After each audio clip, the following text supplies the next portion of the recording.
সুপারিশ আর পাশে রয়েছে সরকারি।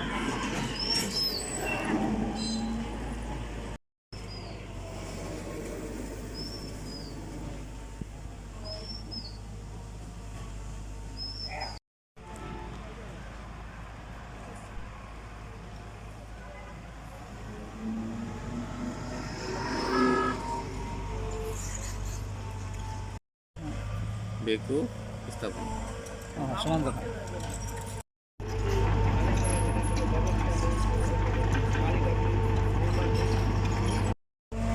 অনেক বছর ধরে এই ব্রিজের উভয় পাশেই বাড়িঘর হয়েছে। শুধু বাড়িঘরই না, এই ব্রিজের এই পাশে একটা সরকারি অফিস, মহিলা সমিতির একটা অফিস হয়েছে, যা আজ থেকে 40 বছর আগে অফিসটি নির্মাণ হয়েছে। কিন্তু আজকে এই জায়গা কোনো ব্রিজের প্রয়োজন ছিল না। রাষ্ট্রীয় টাকার শ্রাদ্ধ মনে করি এটা, রাষ্ট্রের অপচয়। এদেশের হাজার হাজার ছাত্র জনতা বুকে রক্ত ঢেলে দিয়েছে এই লুটপাটের বিপক্ষে। কিন্তু আমরা দেখতে পাচ্ছি অত্যন্ত দুঃখের বিষয় যে এই 5ই আগস্টের 4 মাস পরে এই লুটপাটকারীরা বিনা প্রয়োজনে রাষ্ট্রীয় টাকা শ্রাদ্ধ করার জন্য এখানে এই ব্রিজটি নির্মাণ করছে। আমি মনে করি শেখ হাসিনা পালিয়ে গেছে, কিন্তু তার প্রেতাত্মারা পালিয়ে যায়নি। শেখ হাসিনার প্রেতাত্মারা এখনও এই রাষ্ট্রে লুটপাট করছে এবং লুটপাট করার উদ্দেশ্যে এই কাজটি করা হচ্ছে।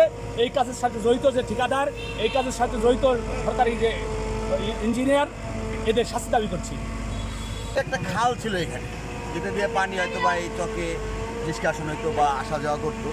কিন্তু এখন যে পরিস্থিতি, এটা বন্ধ করে দেওয়াই বেটার ছিল। এই টাকার বরাদ্দর যে টাকাটা খুব ইসেনশিয়াল যে এখানে ছিল, ওইখানটাতে আসলে খুব বরাদ্দ করলে বোধ হয় ভালো হইতো। এটা আসলে দরকার নাই। তাহলে এখানে যে খাল নেই, বন্ধ হয়ে গেছে, বাড়িঘর উঠে গেছে এবং সে আগের মতো পরিবেশ পরিস্থিতিও নাই। ওইটা আসলে এই টাকাটা শুধুই নেহায়ত একবার মানে নেহায়ত বরাদ্দ আর কি। এটা আসলে কোনো কাজে আসতেছে বলে মনে হয় না।